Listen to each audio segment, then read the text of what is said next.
of saving the Golf GTI project. Now with the car back together, it would be good to get it back on the road. So the next job is to get this MOT. The next job is to get this MOT. That was last week's episode. About a week has gone by, and as you may have been able to tell, I am in fact driving the Golf on the road. So it now has MOT. I can think about what I want to do with the car next.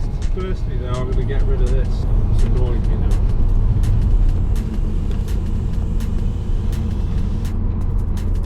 Oh, that's rough.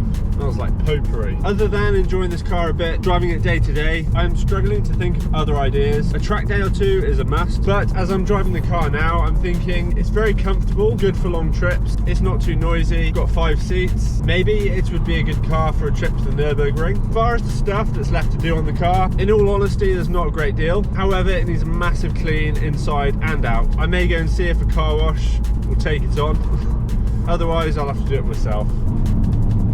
Mechanically, the car feels great. It's done just north of 126,000 miles. It's no spring chicken, but it feels planted, dialed in almost. You have to admire the engineering on these older German cars. There are no rattles, bangs, knocks, temperatures staying good. All of the electrics, the wing mirrors, they still work like new. So in summary, I'm glad I saved this car literally from being crushed. I can see now why they say Mark V Golf is the best they've made so far. If you have any ideas as to what you would like to see this car do, or be changed, modified in any way, I'm all ears. Actually, I did lie. There is one squeak on the car, and that's from the yellow stuff brake pads. Occasionally you'll get a squeak. As they are pads for the road and track, they don't constantly squeal like the race ones do. As far as the channel goes, in other news, we've got a cool event coming up for the Hoorahhh next week, so I look forward to sharing that with you once we get the video up. I have a few things on order for the car to make it a bit more accommodating. It actually surprised me, this car, how fun it is to drive.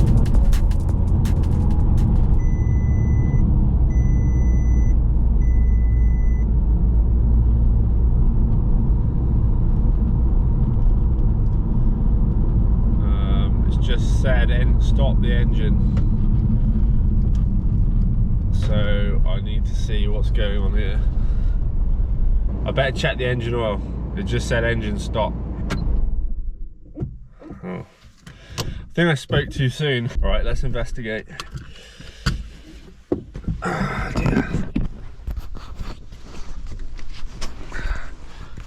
It's almost like I made this up, but I genuinely have not made it up. I was thinking ahead, and I have got oil if I need it. I also put tape and cable ties in the boot, standard procedure.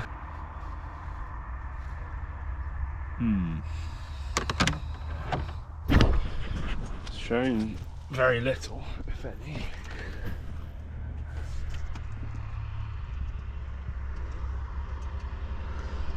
Can't see it leaking. Right, I'll go to top it up.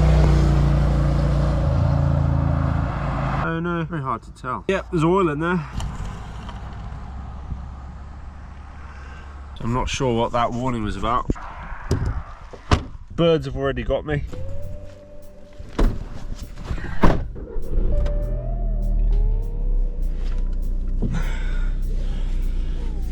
Strange.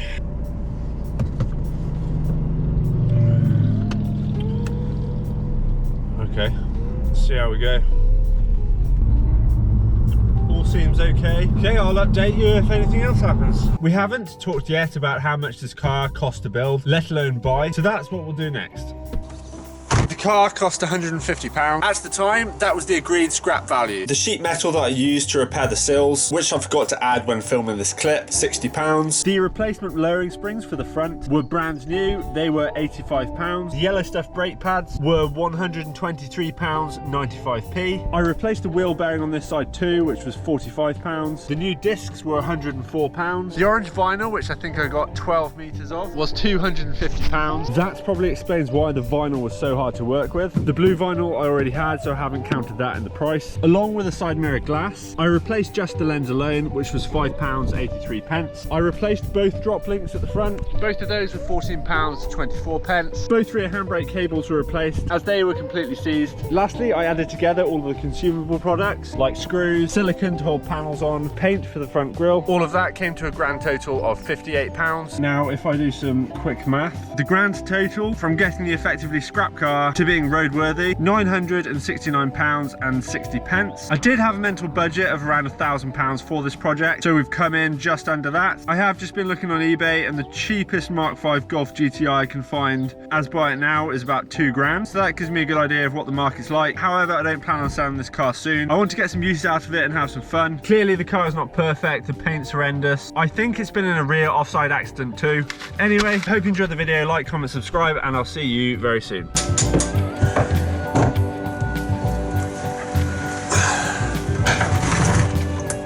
That was bad.